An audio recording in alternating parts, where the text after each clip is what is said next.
All right. Good morning, Doug. I hear it's a special day. Special day. Yeah, well, they're all special. But I opened up my Encyclopedia Britannica this morning, their online version, and I was duly informed that today is Donald Trump's birthday. So that's pretty interesting. And it's like a cluster of things are happening around here. Turns out that yesterday, June 13th, was my father's birthday. But should I observe that? Because he would have been 120 years old if he hadn't kicked the bucket, I think that's many years amazing. ago at this point. Yeah. So it kind of keeps things in perspective. And the other interesting thing that hasn't happened yet, but it's going to happen, is Juneteenth, which is an official federal holiday now, which is unbelievable to me. It's a total and complete fraud and fabrication. And the Jacobins in Washington have pushed Juneteenth. I don't know if it's the 16th or the 19th. I'll have to check. But it's one of the two through, and it's a federal holiday. And it's just a total fabrication. It's total bullshit. It's amazing. Actually, what it is it's the date in 1865. This is how they created it. That federal troops, Civil War had been over for a couple of months, marched into Galveston, Texas, and notified some slaves there that they were no longer slaves. Okay. I'm sure there were lots of slaves in backward parts of the South that didn't know that they were no longer slaves, but that's the deal with Juneteenth. So, Well, I was happy. I asked my daughter if because we were trying to think we thought the other day was a holiday for something we couldn't remember, someone's birthday or something. And I said, maybe it's Juneteenth. And she's like, what's that? I'm like, I'm so proud of you that you don't know. Well, this is further proof that Washington has definitely been captured by genuine and sincere Jacobins. And the original Jacobins, of course, overturned the entire traditional calendar and changed the names of months and the number of months of the year. They did all this kind of stuff. And that's exactly what these crazy people in Washington would like to do. I mean, Biden, you can assert that he's crazy, but really he's just senile and doddering. Yeah. But the people around him, they're really dangerous psychopaths, and they're capable. I really think they're capable of anything. So here we are. Juneteenth is coming up, and Trump's birthday, and to show how extreme the Jacobins are, Trump has been indicted. He was arrested yesterday. Apparently didn't put him in handcuffs, but apparently it was a mugshot floating around. And it seems pretty serious. And this is new for America. Well, it is. It's even more serious than all of June being Pride Month, where people celebrate sexual aberrations, as opposed to, You probably saw all this culture war stuff is, I feel in so many ways, it's a giant distraction, keep you focused on things, but it is distracting. And then they always have to constantly increase the volume and intensity of it in order to keep it a distraction, because everyone gets the baseline level of dealing with it, always becomes a baseline. So people have to go more extreme. And so on the White House lawn, they had trans people shirtless. It was engaging in outrageous acts really on the White House grounds. I mean, it's shocking. It really is shocking. Well, I don't pay as close attention to this stuff as I perhaps should. I mean, you can't help but watch it, at least out of the corner of your eye. But it's rather amazing that they're indicting president who's the leading contender for the Republicans to be the next president. So since you follow this more closely than I do, I think they all ought to be, not just indicted and tried and serve jail time. I mean, I would go further than that. I would take most of the residents of Washington, D.C. and crucify them on Pennsylvania Avenue, probably 6 deep because there's so many of them. But that's just me, and I don't watch this stuff. But what's going on? Yeah. So What do you the thing is that first of all, I think this indictment with Trump, and I'm not a legal expert, but I did watch a legal expert discuss it, and I'll link to a video where Judge Andrew Napolitano goes through it. He is a fan of Trump. I mean, he's a supporter of Trump, apparently, or so he says. He says he likes him, but and he's generally a fair-minded person. He was a federal judge, and he's a well-known libertarian. So with those credentials there, he goes through and he outlines the indictments, and it's not what I thought it was. I guess I thought, and I'll have a link to that in the description of this video, and I encourage people, if they really want to understand what's going on and how serious it really is, to watch that video with Napolitano, because I assumed it had to do with classification of documents, because that's what's been talked about ever since they raided Mar-a-Lago, that did he have classified documents or not? And then they go and they find out that Biden has some, and then so did Mike Pence had some, and so, it's like, well, everyone does this apparently, so it can't be that big of a deal, right? Wasn't that your impression? Yeah, pretty much. That's right. Yeah, and Exactly. and all the defense has been around that. It's been like, well, I can classify it just by thinking about it. And that's not actually true, but it's a pretty simple process for him to do it if he wants to do it, and had the right to do it when he was president, that's for sure, to declassify things.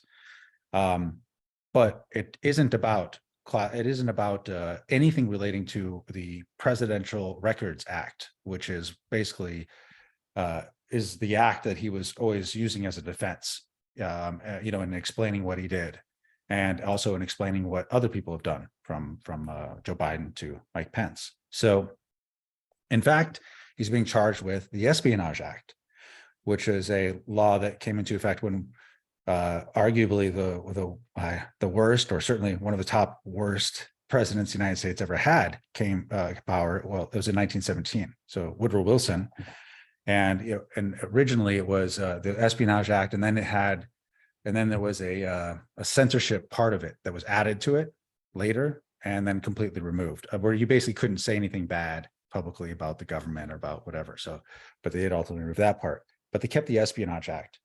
So he's being charged with that, and that is as serious of a federal crime as you can find. And it's like 10 to 12 years in prison are the guidelines, and it's for each charge.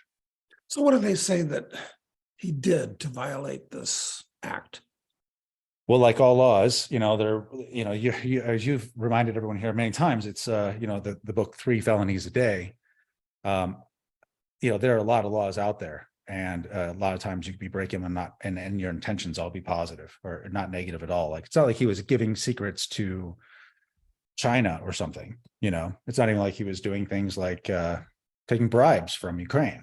But what he did is, apparently he had a set of war plans that were handed to him from Milley, I guess it was. He's unnamed, but it probably had to be Milley at the time.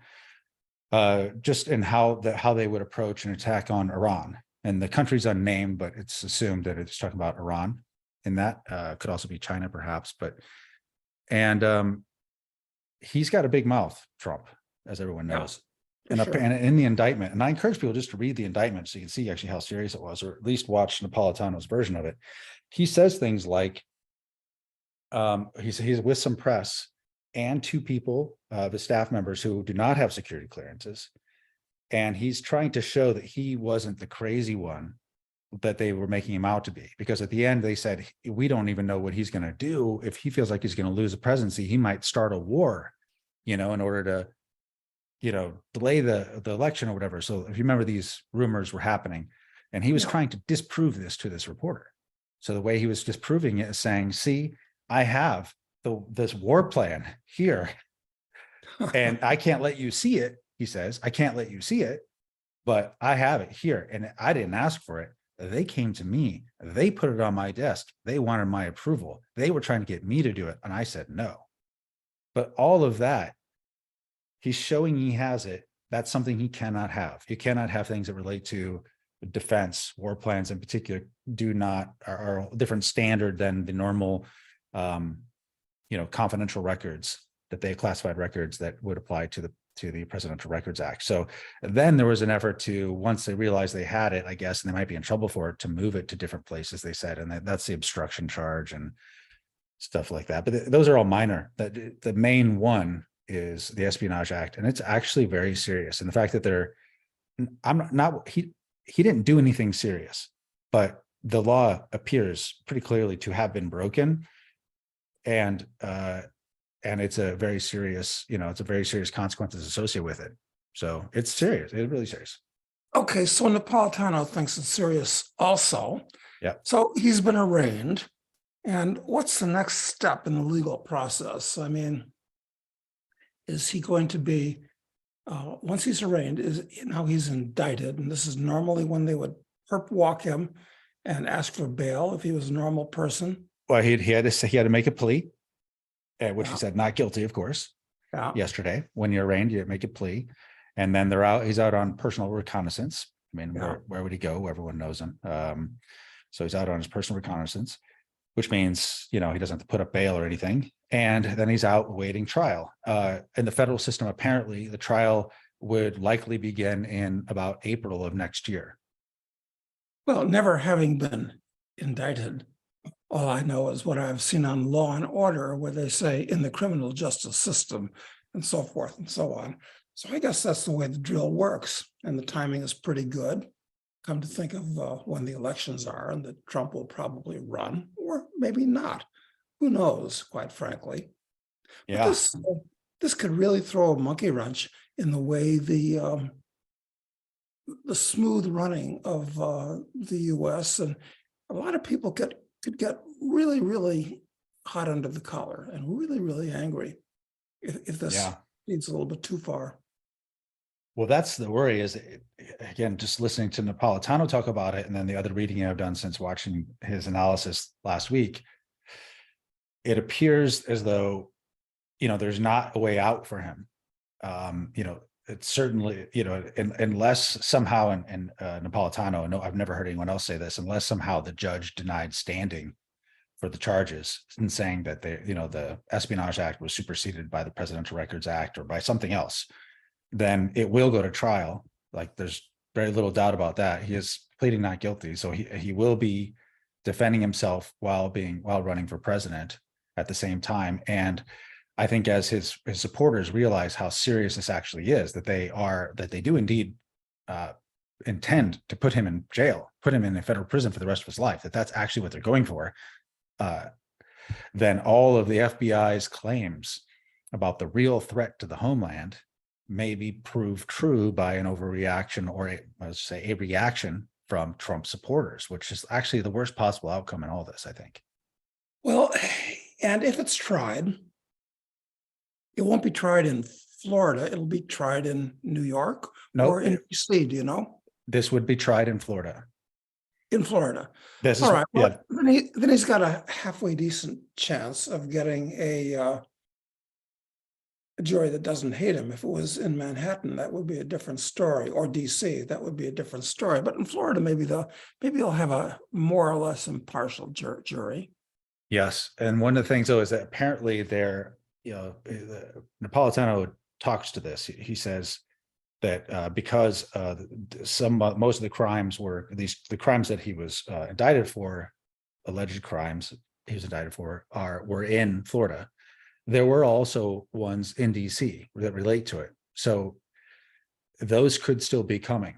I mean, they still could charge for parts of, this, you could clearly, if you took these documents from DC, that the movement of these documents, which is one of the things you cannot do, occurred there. So even if he got out of this one because he had a hung jury or something, they'd come at him in another jurisdiction, I think, and still have standing.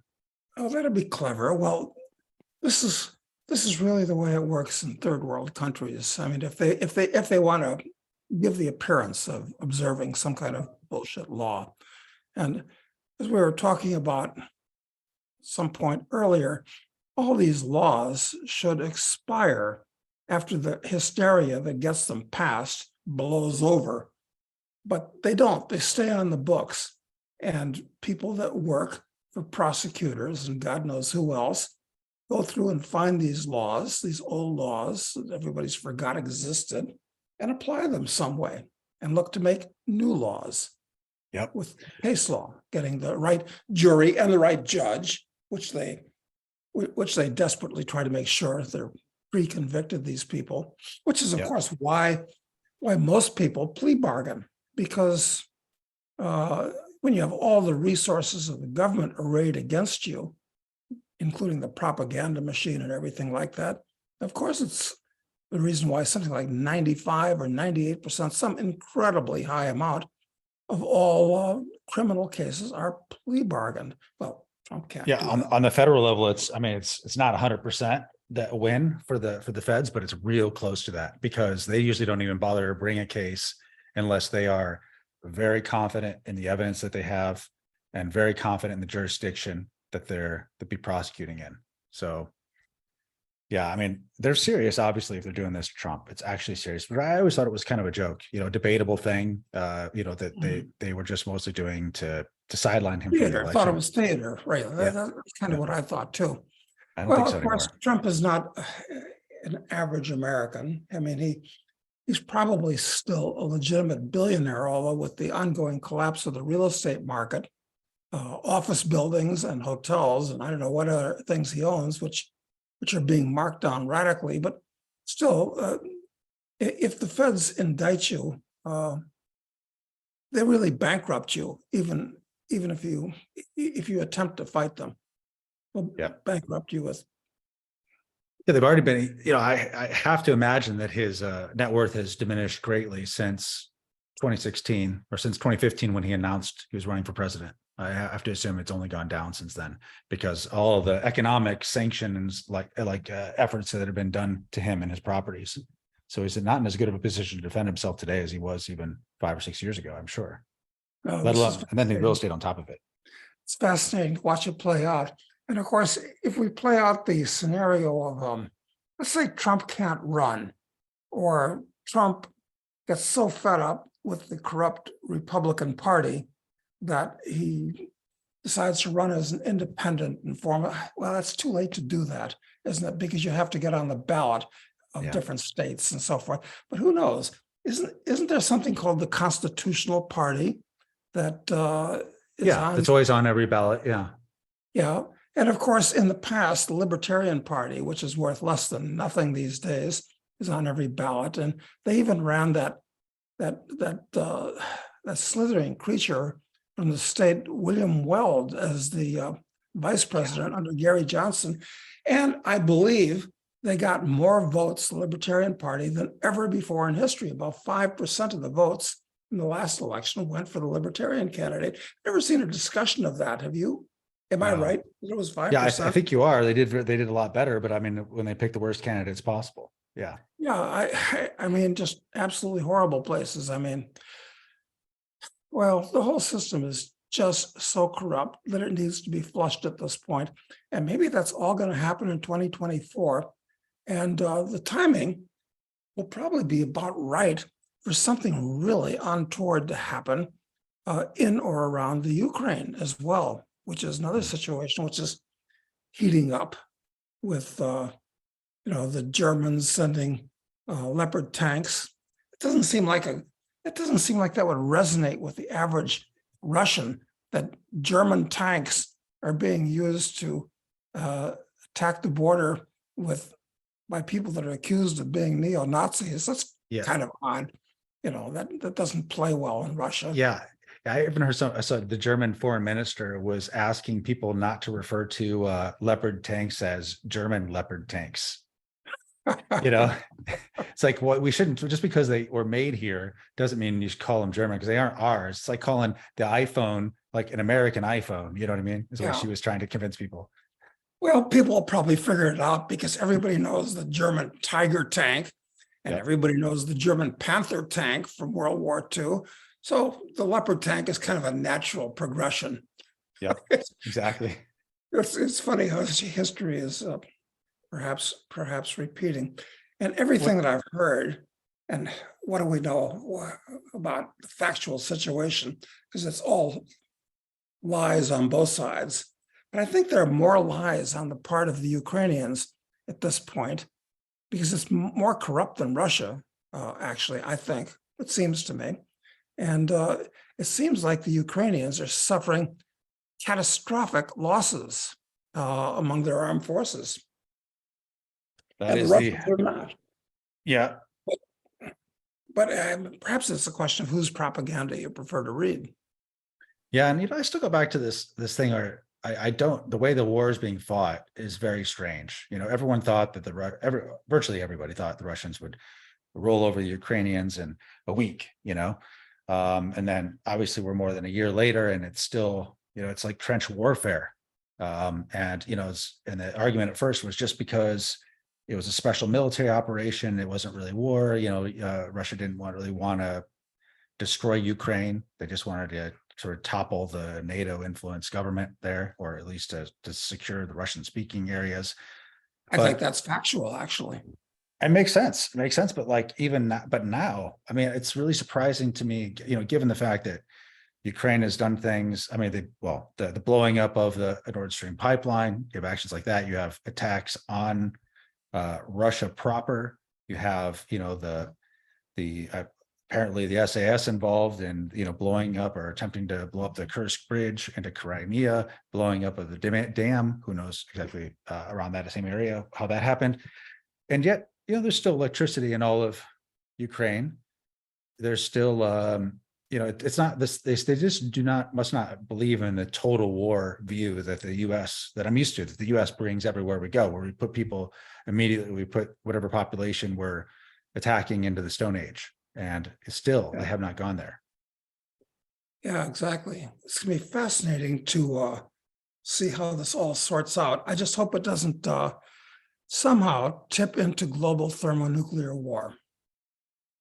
It does seem like, we're going to see how we'll see a tactical nuke at least used at some point. It's hard to imagine we don't, but I hope it's not used on Russian territory, because you don't want to back people into the corner when they feel like the whole Western world is against them. That's just really foolish. Anyway, I'm making book, assuming book can be made. I don't know if they have odds being given on this in Las Vegas or in London, but I think the way this will sort out is with biological war, which makes an awful lot more sense from a war point of view than global thermonuclear war does, or at least cyber war, since the whole world runs on computers.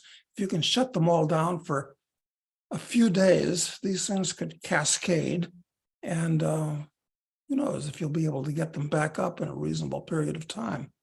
I think you're right, but why do you think those things haven't been used? I mean, biological is different. I think it's harder to control once it's out there, but like the cyber stuff, why, you don't see Ukrainian or NATO attacks on Russia or the Russian infrastructure, as far as you can tell. I mean, Russia wouldn't tell you if any of it was successful. And you don't see that though going on in Ukraine by the Russians. It's surprising that you wouldn't see more of that already.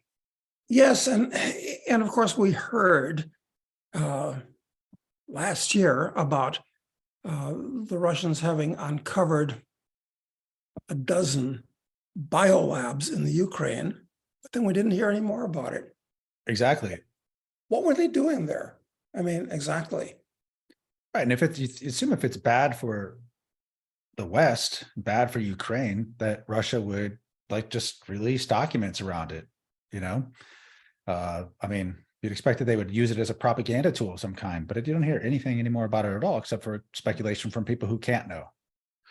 Well, and of course, the next thing, if the US blew up Nord Stream, which they did directly or indirectly, I believe, and had something to do with blowing up the dam, which has flooded many thousands of acres and inundated many thousands of houses and displaced many thousands of people.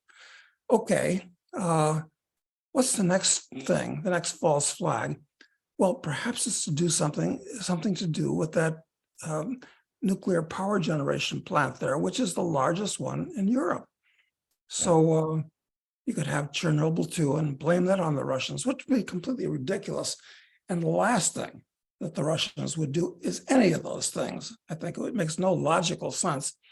But the average American or the average European believes what he's told pretty much.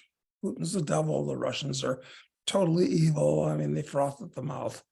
Exactly. So- Exactly. So I don't know. It's hard to say what's going to happen with all that, but the way that affects the politics of the next presidential election is interesting, because it seems to me that it's possible, as we were just talking about Trump's potential problems with running, and I think Joe Biden has some real serious problems with running, not only because if this Ukraine situation if it gets resolved to the benefit of Russia anytime between now and the next election, then that really takes away any good thing. Because apparently people say that Biden is trying to run as a wartime president, and take the credit.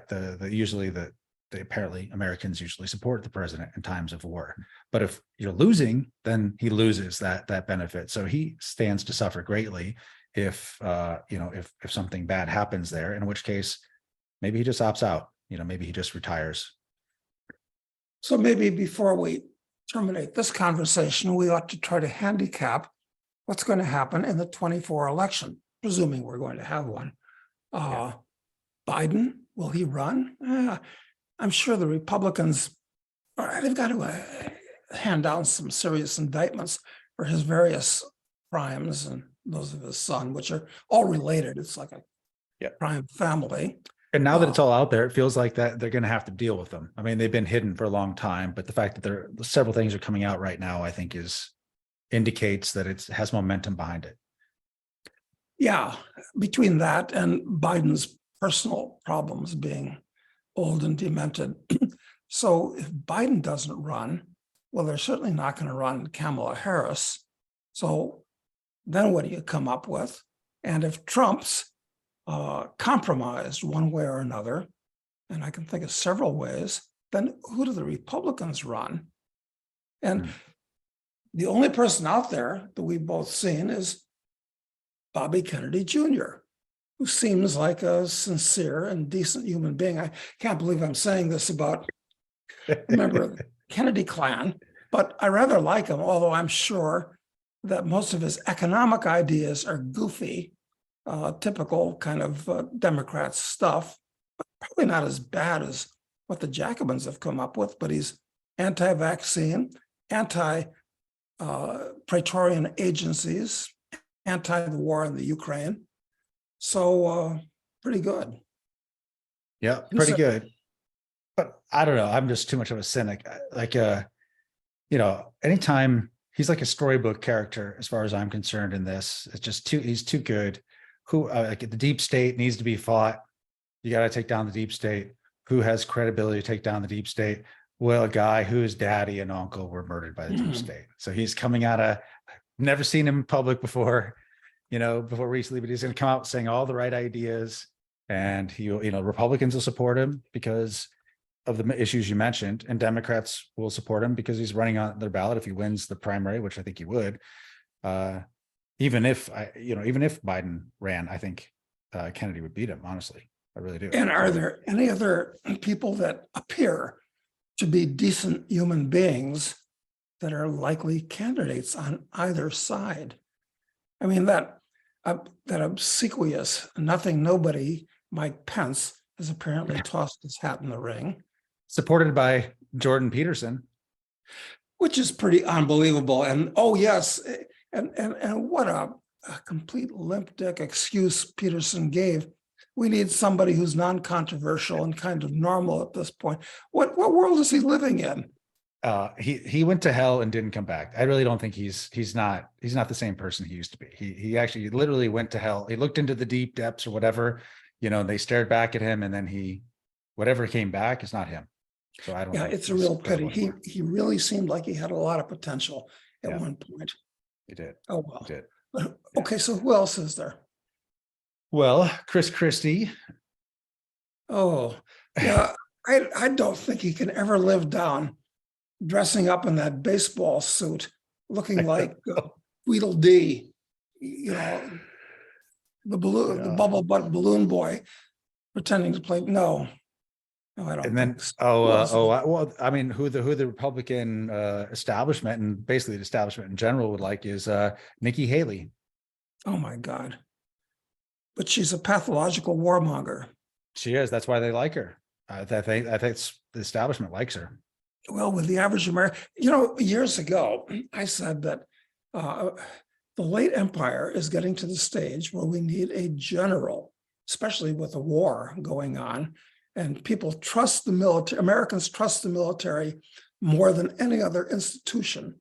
So maybe there will be a left-wing general and a right-wing general running against each other. Well, it's possible, I think. I don't know who they'd be. They have to be from the past. They can't be current people, because Well, they got to have, because the military has lost credibility, in people's eyes has. now. So we have names out there like McChrystal and Petraeus and who's that guy? I met him when I was in Albania, the one that ran. Oh yeah. Wesley Clark. Wesley Clark. We met him over there, right? Yep. So yeah, people like that, any of them could work. Yeah, Wesley Clark has like old school military credibility and was liked by a lot of the Democrats and believes in the old order. Remember, he was really upset then about what was happening in Ukraine when we were with him in Albania. When was that? That would have been, maybe that was 2014. Yeah, maybe it was. Wow. Because we talked about it then. He said, I see my whole life, all my life's work.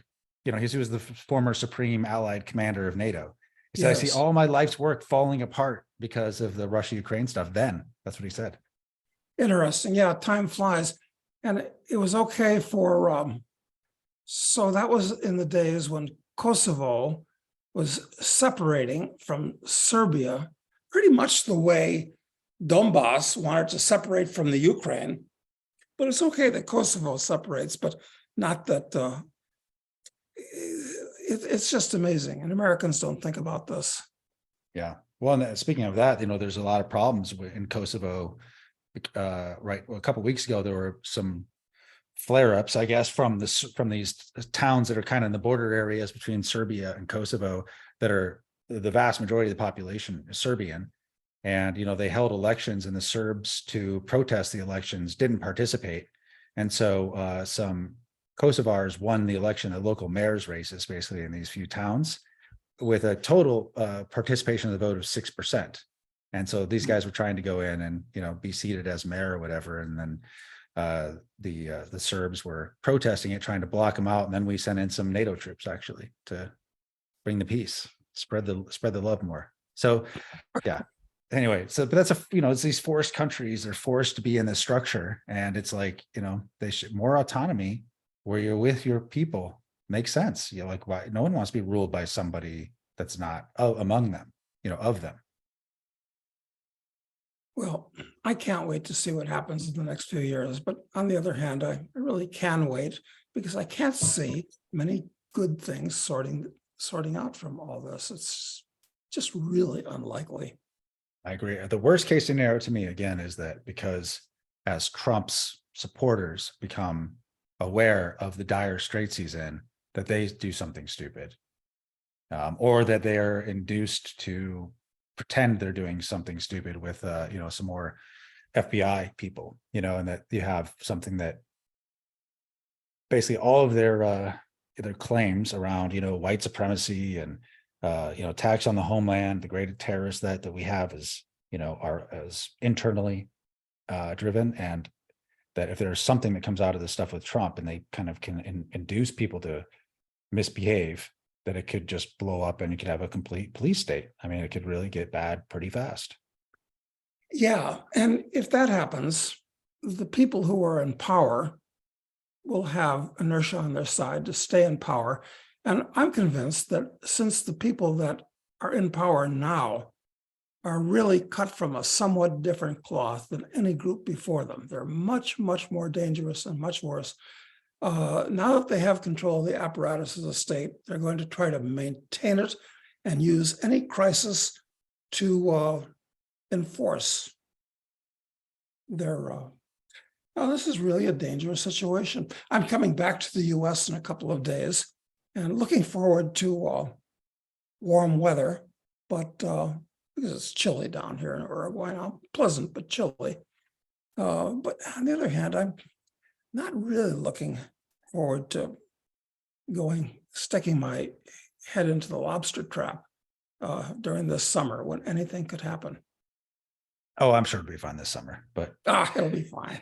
yeah. It'll- What do you think it'll- about, I just got to it'll ask you your opinion, just because the other day, the famous Unabomber, Ted Kaczynski, died in prison the other day, I think at like 81 or 82 years old, something like that.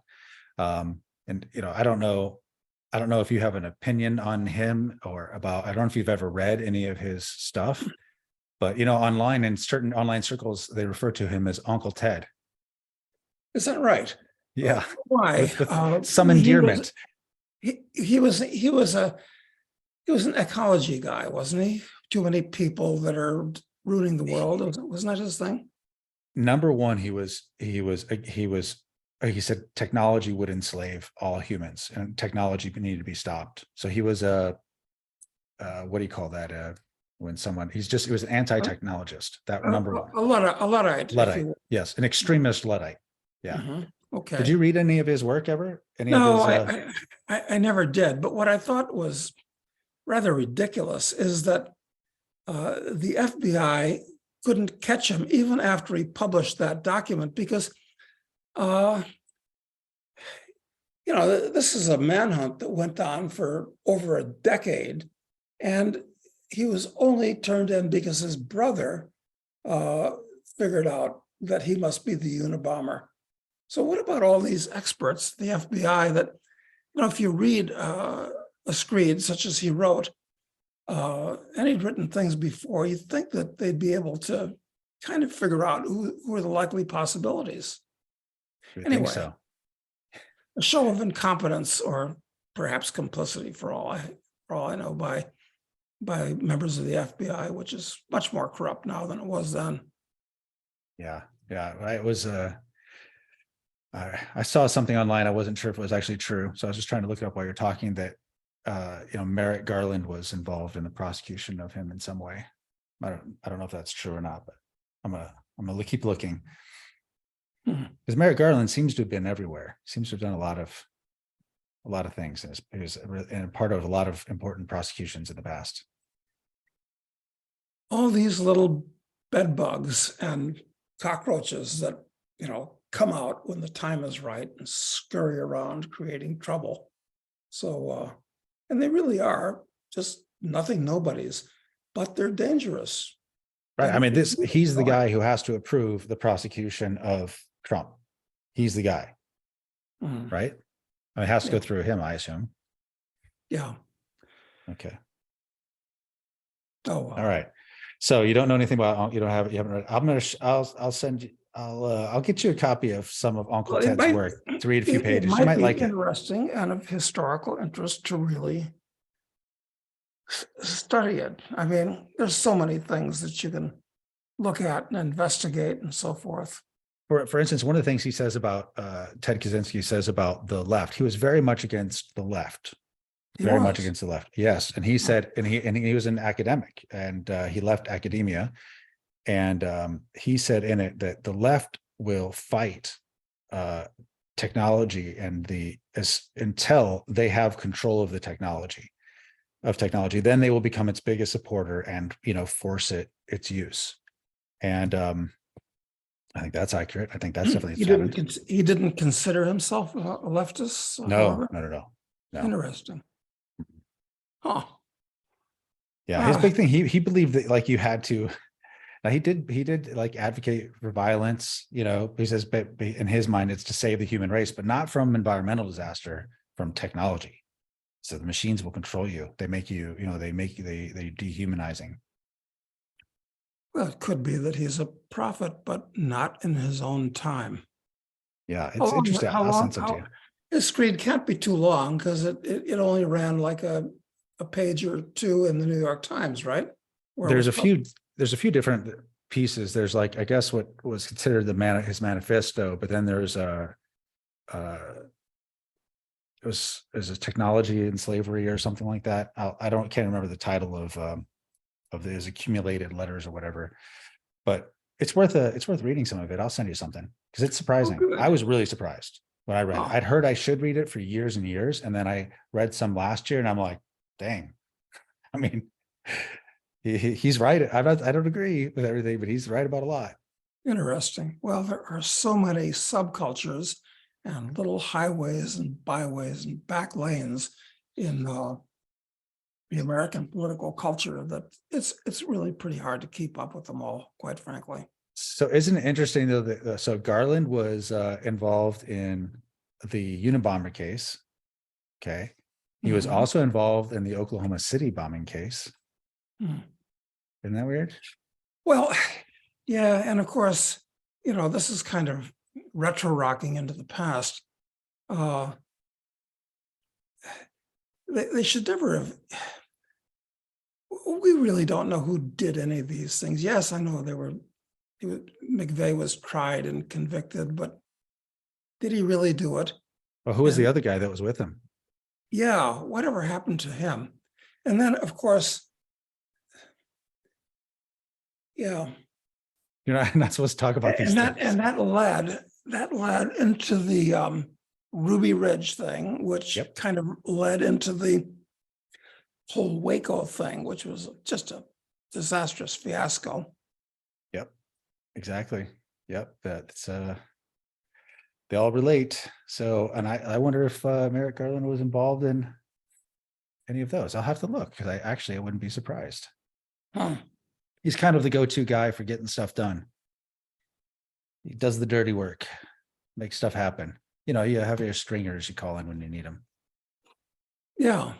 Yeah. So who would you want now to like turn officially turn the U.S. into a banana republic by the standards that we use to judge other banana republics, which is that political prosecutions.